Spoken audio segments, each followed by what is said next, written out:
मेरे प्यारे बच्चों, आप सभी का इस क्लास में स्वागत है।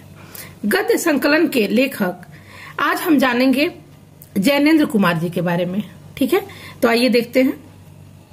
प्रेमचंदोत्तर युग के श्रेष्ठ कथाकार, निबंधकार और विचारक के रूप में जैनेन्द्र जी ने अपनी अद्भुत प्रतिभा दिखाई है। जैनेन्द्र जी की साहित्य सेवा का क्षेत्र बहुत विस्तृत है। इन्होंने साहित्य, कला, धर्म, दर्शन, मनोविज्ञान, राष्ट्र और समाज आदि अनेक विषयों को लेकर निबंध रचना की है। ठीक है, इनका जीवन परिचय देखते हैं। जैनेन्द्र जी का जन्म अलीगढ़ के कौड़ियागंज नामक कस्बे में 2 जनवरी 1905 ईस्वी में हुआ था। इनके पिता का नाम श्री प्यारेलाल और माता का नाम श्रीमती रमा देवी था। इनके जन्म के 2 वर्ष बाद ही इनके पिता की मृत्यु हो गई थी।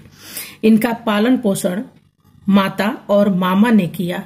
इनकी प्रारंभिक शिक्षा हस्तिनापुर के जैन गुरुकुल ऋषि ब्रह्मचार्य आश्रम में हुई। सन 1912 में इन्होंने गुरुकुल छोड़ दिया। सन 1919 में इन्होंने मैट्रिक की परीक्षा उत्तीर्ण की। उच्च शिक्षा प्राप्त करने के लिए इन्होंने काशी हिंदू विश्वविद्यालय में प्रवेश लिया, किंतु 1921 में असहयोग आंदोलन में भाग लेने के कारण इनकी शिक्षा क्रम टूट गया। सन 1921 से 1923 ईस्वी के बीच इन्होंने अपनी माताजी की सहायता से व्यापार किया और उसमें सफलता भी प्राप्त की। सन 1923 ईस्वी में ये नागपुर पहुंच गए और राजनीति पत्रों में संवाददाता के रूप में कार्य करने लगे। उसी समय इन्हें गिरफ्तार कर जेल भेज दिया गया, जहां ये 3 माह तक रहे। इनमें स्वाध्याय की प्रवृत्ति छात्र जीवन से ही थी। जेल में स्वाध्याय के साथ ही इन्होंने साहित्य सृजन का कार्य भी प्रारंभ कर दिया। ये निरंतर साहित्य सृजन में प्रवृत्त रहे। 24 दिसंबर 1988 ईस्वी को इनका देहांत हो गया। अब साहित्यिक अवदान। जैनेन्द्र जी की निबंध चिंतन प्रधान और विचारात्मक है। इनका विचार करने का अपना ढंग है। कभी विषय को सीधे उठा लेना, कभी कुछ दूसरे प्रसंगों की चर्चा करते हुए मूल विषय पर आना, कभी मूल विषय के केंद्रीय विचार सूत्र की व्याख्या करते हुए विषय विस्तार करना, कभी किसी कथा संदर्भ को प्रस्तुत करके उसके भीतर के विचार सूत्र को निकालकर आगे बढ़ाना और कभी पाठकों को आमंत्रित करके उनके साथ बातचीत करते हुए एक परिचर्चा के रूप में परिपाट्य विषय को प्रस्तुत करना इनकी विचार पद्धति की विविध भंगिमाएं हैं।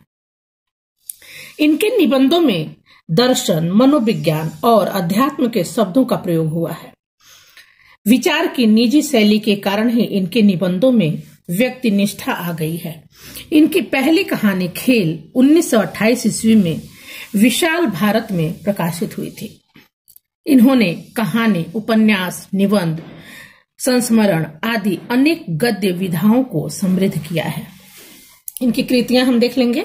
निबंध संग्रह में प्रस्तुत प्रश्न, जड़ की बात, पूर्वोदय, साहित्य का श्रेय और प्रेय, मंथन, सोच विचार, काम, प्रेम और परिवार।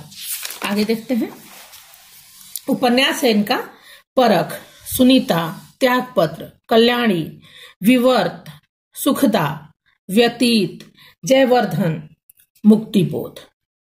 कहानियां हैं फांसी, जयसंधि, वातायन, नीलम देश की राजकन्या, एक रात, 2 चिड़िया और पाजेब। संस्मरण है ये और वे। अनुवाद है मंदालिनी, जो नाटक है। पाप और प्रकाश नाटक है। प्रेम में भगवान कहानी संग्रह है। रचनाओं के अतिरिक्त इन्होंने संपादन का कार्य भी किया था। ठीक है, अब इनकी भाषा शैली हम देख लेंगे। इनकी भाषा सीधी सादी और सरल एवं सुबोध है। शब्द चयन में कुमार जी का दृष्टिकोण उदार है। ये सही बात को सही ढंग से कहने के लिए अंग्रेजी, उर्दू, संस्कृत के अलावा ठेठ घरेलू शब्दों को भी ग्रहण करने में कोई संकोच नहीं करते थे। इनकी शैली विचारात्मक है और वर्णनात्मक भी।